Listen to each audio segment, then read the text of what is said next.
Sanai Takaichi acaba de levar as eleições do Japão de forma esmagadora. Isso significa mais corte de imposto, mais expansão fiscal, mais gastos militares para conter a China. Kevin aqui, pessoal, e hoje vamos falar um pouco sobre as eleições no Japão, o que aconteceu por lá e explicar essa dinâmica do Japão, o que está acontecendo, para vocês entenderem também um pouco como isso pode afetar e impactar os mercados como um todo. Então vamos lá, hoje a Sanai Takaichi ela teve uma vitória, o partido dela teve uma vitória no parlamento japonês, tá? Então aqui vocês podem dar uma olhada, a Takaichi teve uma vitória muito forte, foi esmagadora a vitória do parlamento dela, dá só uma olhada, acabaram com a oposição, tá?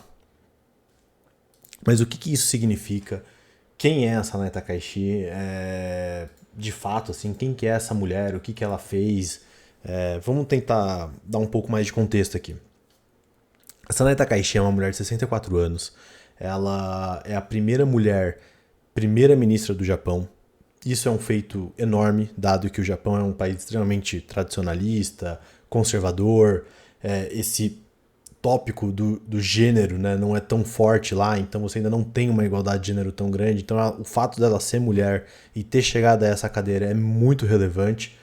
Só que a Sanai Takaichi ela é uma discípula, digamos assim, né, do Shinzo Abe, que era o antigo primeiro-ministro do Japão, foi talvez o primeiro-ministro mais popular da história do Japão. Ele governou por cerca de 10 anos, ele ficou entre 2006 a 2007 no poder, e depois ele voltou a 2012 e ficou até 2020 no poder, 8 anos seguidos. Então 10 anos no total como primeiro-ministro. Foi o maior, o primeiro-ministro mais longevo da história do Japão.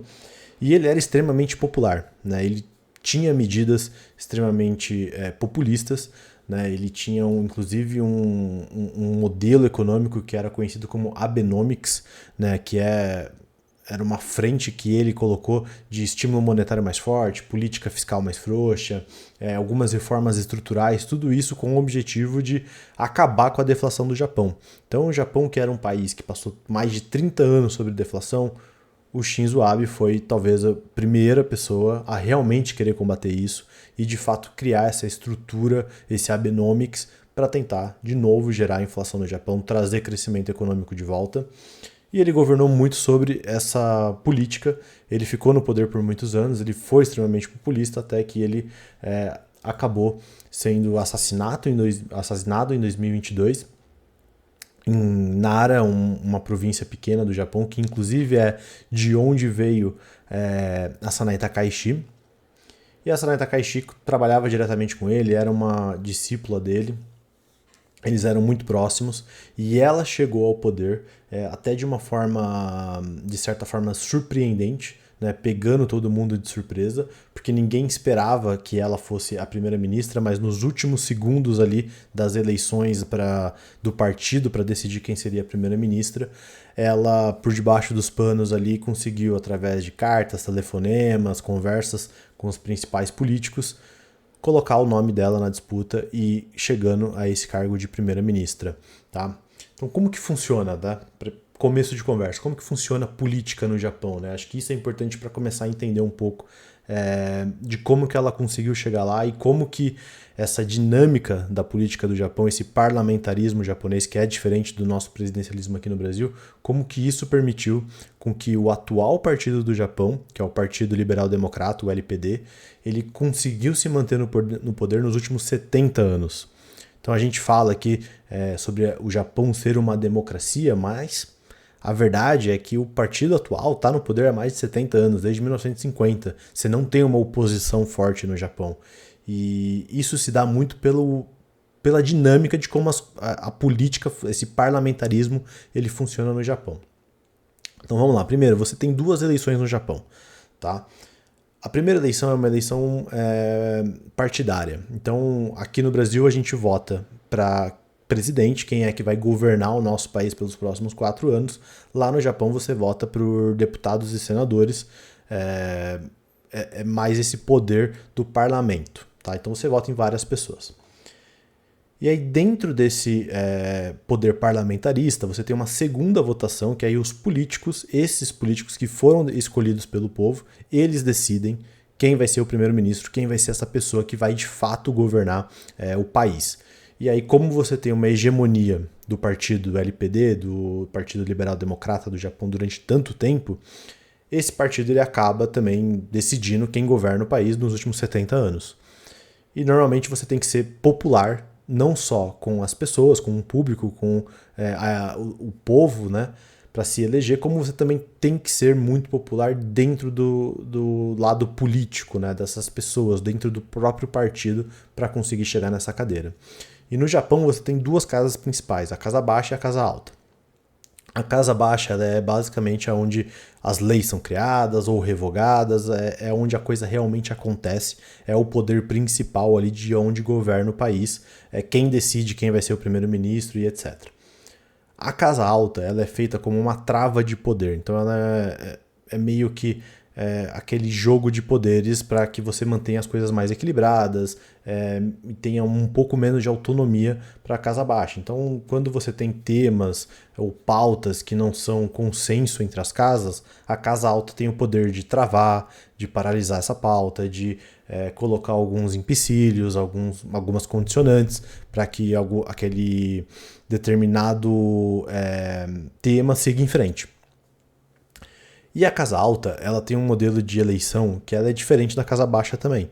A casa alta tem um modelo de eleição que ele é mais... ele faz com que você tenha mudanças mais graduais no poder do Japão. Então, na casa alta as eleições elas acontecem de 3 em 3 anos, só que somente para mudar metade da casa. E os políticos eleitos eles têm mandatos de 6 anos, então eles têm mandatos mais longos, eles ficam mais tempo dentro da casa governando. Por outro lado, de cada 3 em 3 anos você tem metade dessa troca, o que faz com que a troca de poder, as eleições, elas aconteçam de forma muito mais gradual e lenta na casa alta. Já na casa baixa, o mandato é de 4 anos. Só que você tem uma coisa lá que se chama Snap Election, que é uma forma de você trazer eleições de forma antecipada. O primeiro-ministro tem esse poder de criar eleições antecipadas para que o povo vá e vote nos parlamentares da Casa Baixa. E aí, obviamente, pensa na forma como isso acaba sendo usado de forma abusiva pelo partido no poder. Porque quando que você pode usar desse poder para trazer eleições antecipadas? E o Shinzo Abe era o mestre em fazer isso. Você vai usar isso quando você está com um pico de popularidade, quando você está com o pico de força, tanto no parlamento quanto no povo, porque no Japão, eleições, o voto não é obrigatório. Então, as pessoas têm que ir votar. Então, quando você puxa uma votação antecipada, você espera que você tenha acabado de passar um projeto de lei, que você tenha acabado de realizar algum efeito grande para conseguir trazer essas eleições, para pegar esse pico de popularidade e ganhar cadeiras, ganhar mais lugares na casa baixa. E se manter, obviamente, no poder por mais tempo. Então, você não tem tempo, o primeiro-ministro não dá tempo para crises acontecerem, ele não vai esperar o pior momento ou a sorte para que as eleições aconteçam. Ele vai se aproveitar daquele pico de popularidade após algum projeto de lei ou algo que aconteceu que aumentou as chances dele ter essas cadeiras a mais na Casa Baixa, e é o que o Shinzo Abe fazia e é o que a Sanai Takaichi fez agora. Então ela entrou no poder em outubro do ano passado, tá? E ela trouxe as eleições, ela trouxe essa votação agora, essa eleição antecipada, e isso aconteceu hoje. Então ela basicamente destruiu, ganhou muitas cadeiras. Foi uma eleição que, inclusive, foi muito melhor do que o próprio mercado estava esperando, que ela conseguiria obter de lugares. E, obviamente, isso vai acabar fazendo preço nos juros no Japão, no ien, nas bolsas no mundo inteiro. E é sobre isso que a gente vai falar. E, obviamente, isso vai impactar juros, ien, a bolsa no Japão, as bolsas como um todo, Bitcoin, todos os ativos no mercado podem sim ser impactados por esse momento, por essa eleição, porque agora você tem um momento onde a Sanai Takaichi está com muita força. E ela, inclusive, colocou uma primeira-ministra mulher no poder, que é a Katayama. É a primeira vez que você tem também uma primeira-ministra da Fazenda mulher no Japão. É uma quebra de paradigmas muito grande. E essa primeira-ministra mulher, a Katayama, ela também acredita nesse aumento, né, de políticas fiscais mais expansionistas, né? Então ela acredita que o Japão ele tem que ser proativo fiscalmente e ainda expansionista para conseguir trazer mais crescimento econômico e voltar com esses momentos de inflação mais alto para o país. E aí, obviamente, ela quer fazer isso de uma forma que você mantenha equilíbrio fiscal no Japão, porque você tem todo aquele problema da dívida ser muito grande, etc. Então, quando você fala de expandir o fiscal, gastar mais e ainda ter uma agenda de corte de impostos, de gastos militares, de mais hegemonia militarmente contra a China, etc., tudo isso custa dinheiro e traz sempre aquela pauta de volta do quanto a dívida do Japão pode continuar subindo.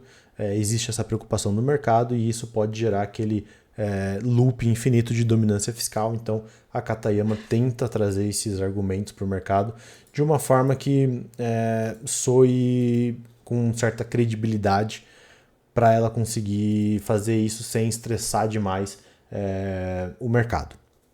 Depois dessa vitória esmagadora da Sanai Takaishi, como que isso vai impactar de fato os mercados? Então, a primeira coisa que elas fizeram, tanto a Sanai Takaishi quanto a sua ministra da Fazenda Katayama, foi vir no mercado e começar a dar as primeiras impressões, né, de como que o mercado deve esperar essa agenda delas daqui para frente e como que isso pode de fato impactar os mercados.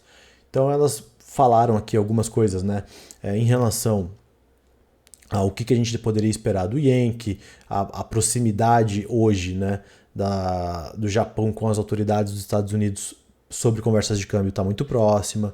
Fizeram um comentário sobre o Yen fraco está fora de contexto, sobre a responsabilidade fiscal e etc. E elas falaram aqui, a Katayama afirmou que o governo mantém um bom diálogo com os executivos do Banco do Japão, da BlackRock e do FMI, que compreendem a posição do Japão. O governo buscará diálogo com os mercados na segunda-feira, conforme necessário. Então ela já informou o mercado no seguinte sentido: a gente ganhou, foi uma vitória esmagadora, vocês conhecem a nossa agenda, mas esperem até segunda-feira, esperem que a gente vai dar um pouco mais de previsão para vocês do que esperar daqui para frente, porque eles provavelmente estão preocupados com como vai ser a reação dos mercados com essa vitória, com esse déficit fiscal piorando no Japão. E ela continua: pode ser possível recorrer às reservas cambiais para financiar os gastos do Estado, embora isso possa criar problemas se a reserva também forem necessárias para a intervenção. Usar reservas cambiais para financiar cortes de impostos ou gastos de uma abordagem profissional e não é fácil. Então a Katayama e a própria Takaishi, elas estão tentando de alguma forma ganhar a credibilidade do mercado aqui de novo, trazendo aqui, ok, nós ganhamos, vocês conhecem a nossa agenda, mas calma lá, não saiam colocando o Yen nas mínimas, não coloquem os juros nas máximas, porque nós vamos trazer alguma responsabilidade fiscal daqui para frente. Foi nesse sentido que elas quiseram aparecer. Se a gente olhar as reações iniciais do Yen, o Yen ele até abriu, de certa forma,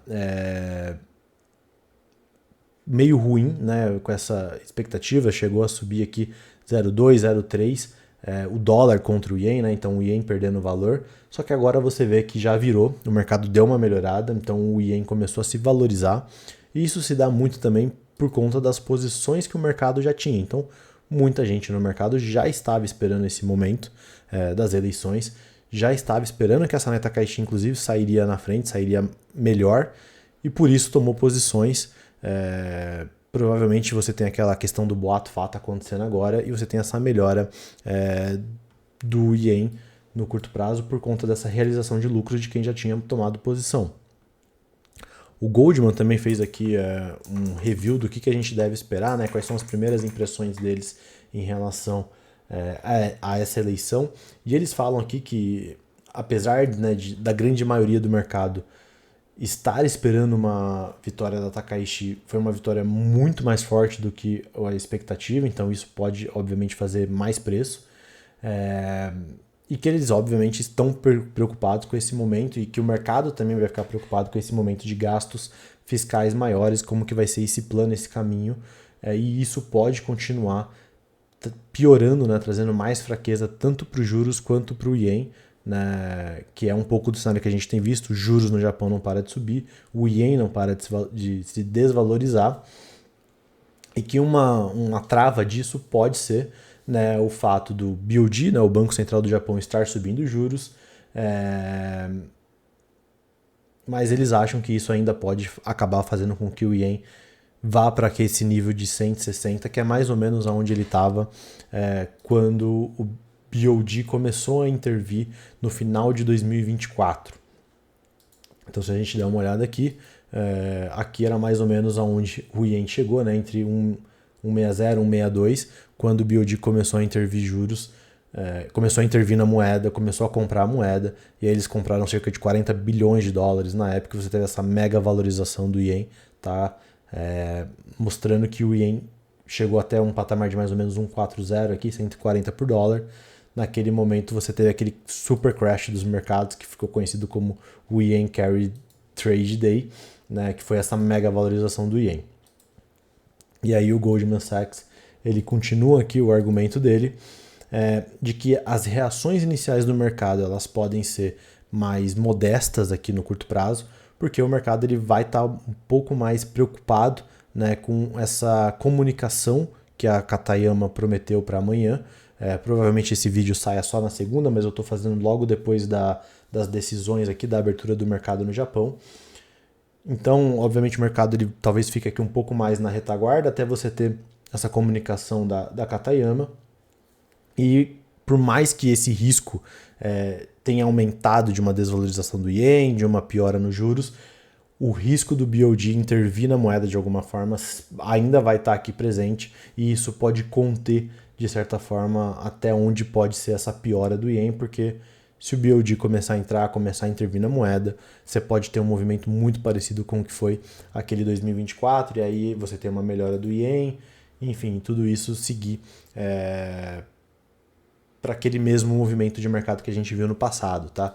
E talvez o mais importante que a gente tem que acompanhar aqui no curto prazo é como é essa dinâmica do dólar com o Yen, né? Então aqui o DXY, você vê que essa desvalorização do Yen, ela tá sim atrelada a uma expectativa do mercado já antecipando as eleições, né, que a gente teve agora, mas você vê que também o DXY subiu bastante, que significa um fortalecimento do dólar. Isso aconteceu muito depois que o Kevin Warsh foi anunciado como novo presidente do Fed, né, e isso acabou também ajudando esse momento aqui pior para o Yen. E essa valorização que a gente está tendo hoje talvez seja até um bom sinal aqui para o Yen no curto prazo. Tá? A gente também está tendo uma valorização mais forte no Nikkei. Né? O Nikkei chegou a abrir com 2,5 de alta, já está devolvendo parte dessa alta, talvez até piore para a abertura de amanhã, mas o Nikkei tem subido bastante. Né? A bolsa no Japão tem subido bastante. Porque esse cenário que a gente está entrando é um cenário de mais gasto, corte de imposto, que obviamente é ruim para a inflação, faz com que a inflação suba, mas também é positivo para a bolsa, né? É positivo para ativos reais. Isso tende a valorizar ativos reais, como empresas como Bolsa de Valores. Então a gente pode continuar vendo essa reação positiva na Bolsa do Japão, por exemplo, né? Eu continuo achando que a gente ainda tem um potencial grande aqui de ver talvez o Yen sendo a melhor moeda do ano. Tá? Eu acho que o Yen tem tudo para ser a melhor moeda do ano. Dado que, olha só, primeiro, essa desvalorização recente, ela aconteceu muito por essa antecipação dos hedge funds, dos fundos, dos investidores, dos traders, se antecipando às eleições. Agora que aconteceu, boato, fato, todo mundo vai realizar lucro, por isso que talvez a gente veja o Yen melhorando aqui no curto prazo.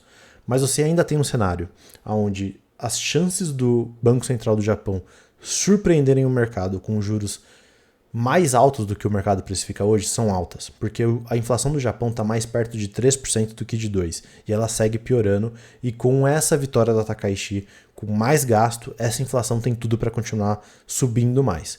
Com uma inflação mais alta, a tendência é que o Banco Central do Japão suba ainda mais os juros, mais do que o mercado está esperando. Isso significa que você piora essa relação do carrego, o carry trade, né? Esse trade de carrego na moeda contra outros países. É um cenário onde todos os países do mundo estão cortando juros ou mantendo juros em patamares baixos. O Japão é o único que está subindo juros aqui. Tem tudo para ser um mega positivo para a moeda, para o Yen como um todo ao longo desse ano. E isso tudo, na minha opinião, vai tender cada vez mais a fazer com que o japonês repatrie o dinheiro dele. Pensa bem, o japonês passou décadas num ambiente onde a bolsa não subia, a bolsa do Japão não subia, você não tinha uma melhora de lucros nas empresas porque o país vivia num momento de deflação, os juros era zero negativo, ou seja, você manter o seu patrimônio no Japão era o mesmo que render nada ou até perder dinheiro ao longo do tempo. Então, se você quisesse manter o patrimônio investido, um patrimônio valendo alguma coisa, você tinha que investir fora do Japão. Você tinha que levar esse dinheiro para fora. Por isso que você teve essa corrida muito forte, essa desvalorização muito forte do ien ao longo do tempo.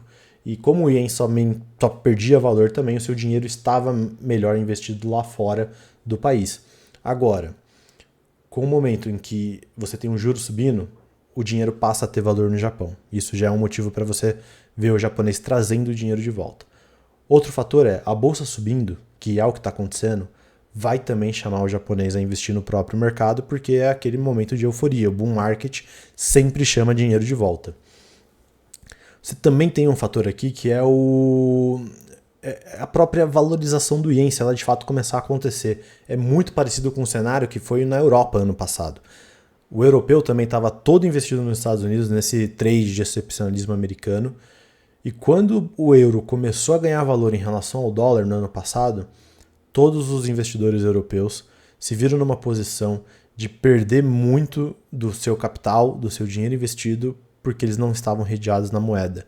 Isso também pode acontecer caso o ien comece a melhorar. Isso também pode fazer com que o japonês comece a se sentir mais pobre, porque ele não está ganhando nessa valorização da própria moeda, e isso vai trazer de volta mais essa parte dessa repatriação. E quem tende a sofrer com isso são os principais ativos onde o dinheiro do japonês está investido. Bitcoin, empresas tech americanas, treasuries, talvez parte dessa desvalorização que a gente já esteja vendo nesses ativos tem muita relação com isso. Então eu acho que essa melhora do ien pode sim fazer com que você tenha choques nesses mercados que dependem dessa liquidez adicional do carry trade do ien, e aí esses choques podem continuar fazendo com que parte desses ativos se desvalorizem e você tenha uma melhora na moeda do ien. É uma aposta que eu acho que faz bastante sentido. E o risco, obviamente, é um risco de dominância fiscal, né, que pode acontecer.